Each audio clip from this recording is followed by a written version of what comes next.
comme aswan waa ngi seetaan lii xew ci pencum ndawi askan wi dañ koy daldi tënk ci wolof rek ginnaaw bi ma nuyoo mboolem ñi fi teew damay wax rek mbégte mi ma amaat ubbi xeetu lël yu ni mel nga xam ne dañ ko jëmale ci lépp liy ñoŋal liggéey bi ñu dénk fii ci pencum ndawi askan wi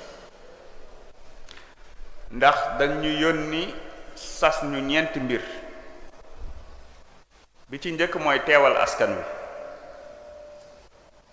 beneen bi mooy di wote luwaay yi nga xam ne moom mooy wone ni réew mi di doxe ak askan wi ni ñuy jokkalante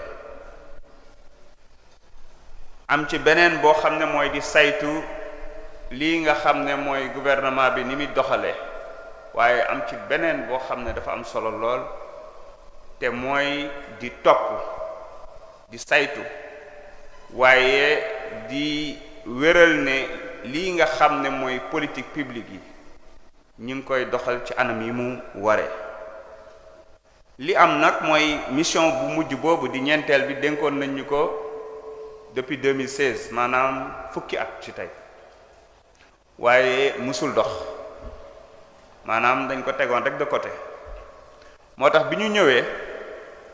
ñu jàpp ne bu ci gënul am solo bokk na ci gën a am solo ndax at yi ñu génn li ngeen di dégg ci ay projet yoo xam ne dañuy douter ci pertinence bi wala ci efficacité bi wala ci wàllum bor ni ñuy lebee wala tout simplement ci ni réew mi di doxee ci exécution budgétaire lenn rek moo ko waral mooy mission bi ñu dénk assemblée doxaluñu ko woon waaye bu ñu ko doxaloon lu ni mel di am ndax dinañ ko mën a kar joyanti ko waaye invité gouvernement bi mu xoolaat lu ci bëri parce que dina ñun ñoo mën a xam exactement lii gouvernement bi dëxëñ di ci def alal ju bëri ban jeexital lay am ci réew mi ak ban jeexital lay am ci askan wi moo tax bi ñu ñëwee ñu ne kon mission bi faaw ñu doxal ko waaye pour ñu doxal ko nag faaw mu am cadrage faaw mu am yoon faaw mu am benn téere boo xam ne mooy wane ne mission bi nii la ñu koy defee moo tax ñu taxawal benn comité may jaajëfal bu baax a baax honorable docteur Mohamed Sall ànd moom nga xam ne moom la ñu dénkoon comité ad hoc boobu mu ànd ci ak suñu conseiller spécial ba woon di docteur Mamadou Diop ak yeneen député ak membre administration bi waaye li ci am solo mooy liggéey boobu bi ñu koy def assemblée dafa ubbeeku ndax dañu woo pratiquement ñi nga xam ne dañu am spécialité ci wàllum évaluation des politiques publiques ay universitaires membres société civile entre autres membres du gouvernement ñu liggéey ci dëxëñ benn document bu mucc ayib boo xamante ne ni waxuma assemblée nationale mais mën na servir le gouvernement ak askan wi tamit képp koo xam ne bëgg nga xam yëf yi ni muy doxe ginnaaw bi ñu defee loolu ñi xool li nekk di xew ci yeneen réew yi lu tax yeneen réew yi am développement am transparence am bonne gouvernance entre autres ñu yónni ay mission ñenn ñi ñu def ak ñoom des réunions en ligne ba xam ne bokk na ci aussi taxawal li ñuy woowee benn comité permanent d'évaluation des politiques publiques nga xam ne comité la boo xam ne ay député ñoo ci nekk te liggéeyam mooy diriger lii nga xam ne mooy mission wu suivi évaluation des politiques publiques taxawal nañu ko tànn nañu ñi ci bokk en principe prochaine réunion de bureau bi dina ko examiner su ko defee nag mission bi commencé mais dañu bëgg mission bi mu bañ a nekk rek loo xamante ne nii dañuy dem ci tëñax mais dañu bëgg mu leer ginnaaw bi ñu amee guide bi am li nga xam ne mooy comité bi il fallait ñu am benn bras technique maanaam ñoo xam ne seen xel ci loolu la màcc moo tax ñu joyantiwaat administration parlementaire indi direction bi nga xam ne mooy direction des systèmes de planification de contrôle et de suivi évaluation bi nga xam ne dañ ko mujj a dénk kii di docteur Mamadou Diop mu nekk di ci def liggéey bu mucc ayib yaakaar naa ne moo ñu dajale fii tey kon daanaka ñu ngi dajale dispositif nécessaire bi yépp ba ci sax ay systèmes yu ñuy développé ngir liggéey boobu mën a efficace mais mënul dem su fekkente ne amul une collaboration parfaite ñuy jokkalante ci anam yi gën ak li nga xam ne mooy exécutif bi te jàpp nañ ne ñi nga xam ne ñoom ñooy pièce centrale ci wàllu googu mooy les chefs de cellule d'évaluation plutôt les chefs de cellule d'évaluation et de planification ñi nga xamante ne nii ñoo nekk ci ministères yi teew fii tey di ànd ak ñun ci liggéey bi ma leen di jaajëfal bu baax a baax loolu moo tax ñooñu bu ñu jokkalanteeg ñoom boole ceeg ñeneen ñi nga xam ne ay partenaires lañ ñeneen ñi nga xam ne ay xeltukat lañ waaye tamit bureau bi nga xamante ne nii moom moo yore lépp luy contrôle ak suivi des grands projets bi nga xam ne suñu frère Birame Oloba moo ko jiite dina permettre ñu am dispositif nécessaire pour que mission bi mën a dox ci anam yi gën moo tax jàpp nañ ne bu ñu jógee ci atelier bii nga xam ne sumb nañu ko dina permettre liggéey bi mën a door ci anam yi gën ñiy wax ne liggéey bi nag nekkul di maanaam sonal lool gouvernement bi ndax sonal nañ leen ba pare ci question écrite yi ci question d'actualité au gouvernement yi ak ci question orale yi ñëw ak sax très prochainement ministres yi ñu war a auditionner yépp dans le cadre de la préparation du débat d'orientation budgétaire nga xam ne tous les ministres vont passer chaque commission va recevoir son ministère déglu leen ba nga xam ne débat d'orientation budgétaire bi bu ñëwee dootul nekk wax sa xalaat mais ci li ñuy dëxëñ ci programme yi ci projet yi ci budget bi ci loolu la ñuy waxtaanee de façon technique ngir mu mën a amal njëriñ askan wi kon loolu yépp nag suñu ko defee yaakaar naa ne suñu réew dina jël beneen tëbin boo xamante ne nii maanaam dañuy kañ doxalin wu sell waaye doxalin wu jub doxalin wu wóor woo xam ne da ngay xam fi ngay teg sa tànk di nga sumb projet nga dem ba ci biir gis ne projet bi kat ay na yowoon laaj na jubbanti laaj na joyante laaj na sax léeg-léeg taxawal saytuwaat ko loolu yépp nag assemblée moo ci mën a dimbali ni nga xam ne mooy gouvernement bi te du doon loo xam ne dañ koy def comme ni ma ko waxee ci cadre jéem a sonal wala jéem a xoqatal wala jéem a weer waaye déedéet ci cadre jàppalante la joxante loxo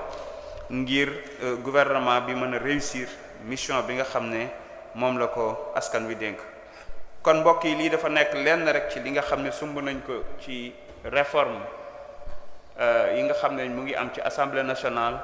ngir assemblée nationale bi ñu bëgg doon assemblée nationale bi nga xamante ne nii li tax askan wi yebal fi ay ndawam dina ko jouer pleinement mooy 4 missions yi benn du ci manqué benn du ci sooxe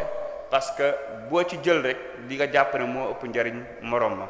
kon maa ngi leen di nuyu di leen sant di rafetlu seen teewaay di wax ne liggéey bi mën na door asalaamaaleykum wa rahmatullah.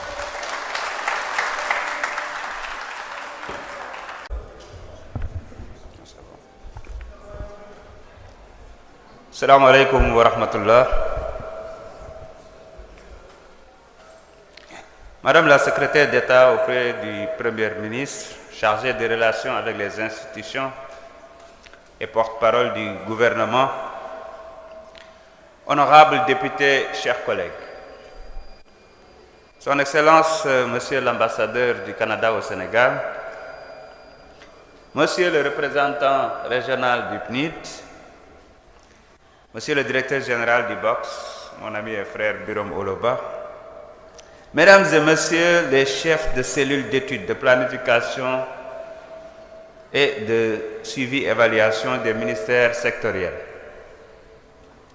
Mesdames et Messieurs les membres de l'administration parlementaire, Mesdames et Messieurs les membres du cabinet,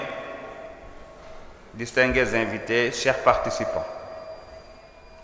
c'est toujours pour moi un motif de satisfaction de présider un atelier de capacitation destiné aux parlementaires et au personnel administratif. Mais celui qui nous réunit aujourd'hui présente une portée particulière. Il consacre en effet une rencontre stratégique entre le bras technique de l'Assemblée nationale en matière d'évaluation, à savoir la direction des services de planification, de contrôle et d'évaluation des politiques publiques et les structures techniques des ministères sectoriels que sont les cellules d'études et de planification. Autrement dit,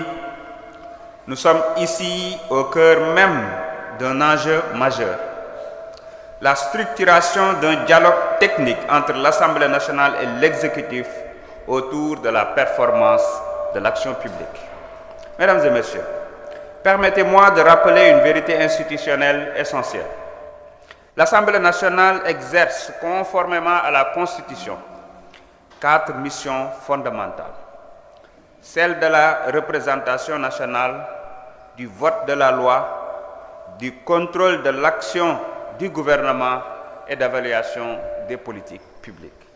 Si les 3 premières missions ont toujours été opérationnelles dans notre pratique parlementaire, la 4e, pourtant introduite depuis la réforme constitutionnelle de 2016, est restée pendant plusieurs années sans mécanisme de mise en œuvre. Dès lors, aucune politique publique n'a été évaluée. Aucun dispositif structuré n'avait été établi.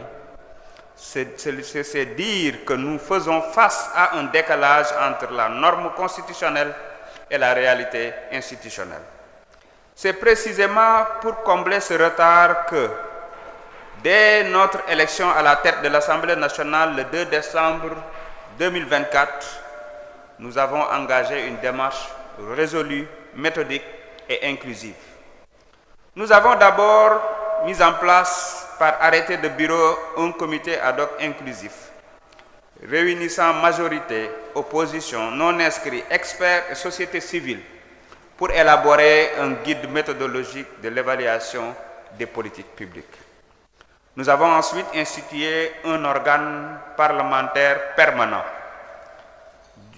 le comité d'évaluation des politiques publiques, composé de 27 membres, dont tous des députés, chargés du pilotage stratégique de cette mission. Ces membres ont d'ores et déjà été désignés et la liste sera validée lors de la prochaine réunion du bureau. Enfin, nous avons créé un bras technique administratif, la direction des services de planification, de contrôle et d'évaluation des politiques publiques pour accompagner concrètement les députés dans l'exercice de cette mission. Et je voudrais saisir cette occasion pour remercier et féliciter chaleureusement M. Mamadou Diop, Dr Mamadou Diop, directeur de cette direction. Mesdames et messieurs, comme vous le constatez, toute une architecture a été mise en place. Une architecture cohérente, une architecture fonctionnelle, une architecture tournée vers l'efficacité. Mais nous le savons tous, une architecture institutionnelle, aussi solide soit-elle, ne produit ses effets que si elle est alimentée par une information fiable, partagée et exploitable. C'est précisément là que réside l'enjeu central de cet atelier.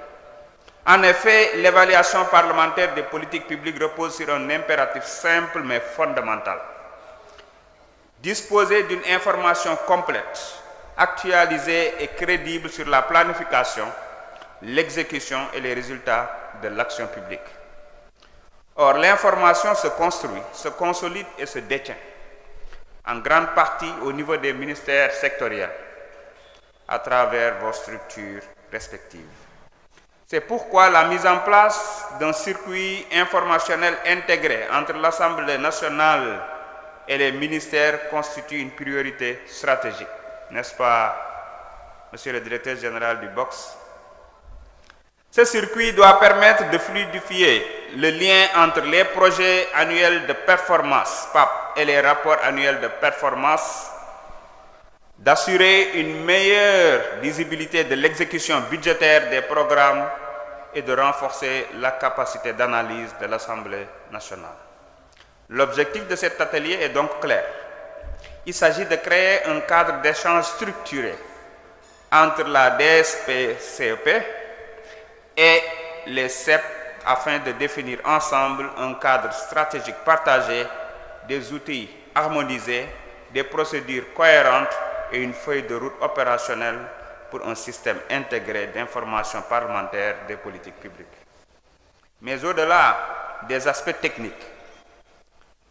cet atelier porte une ambition plus profonde. Il s'agit de bâtir une culture commune de l'évaluation des politiques publiques.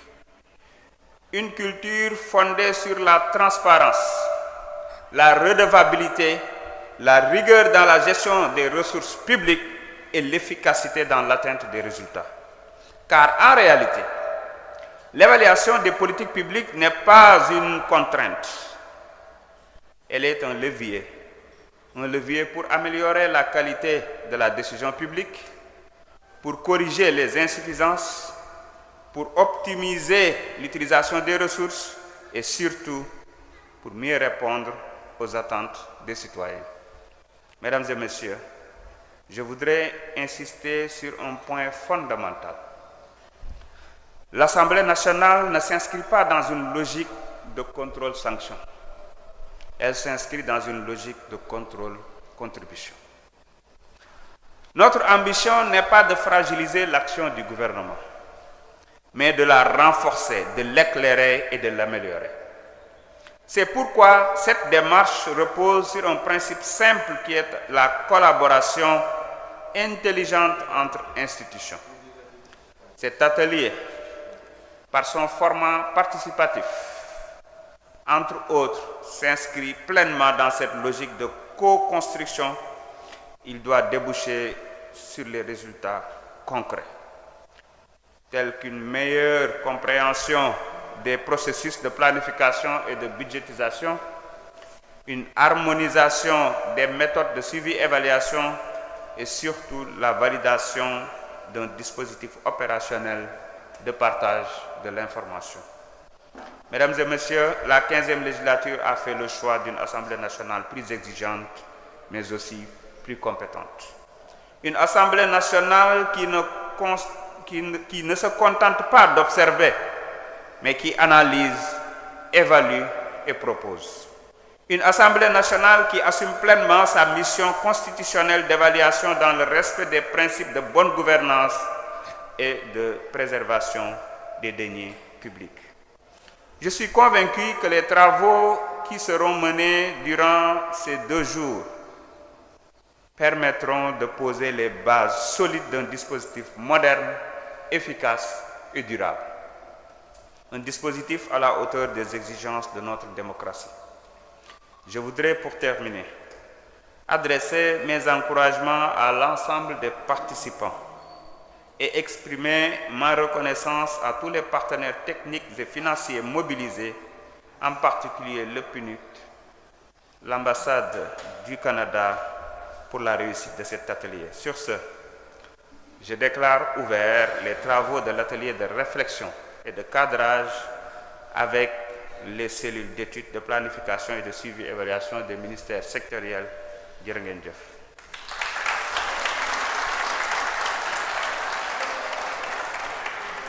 Comme Assane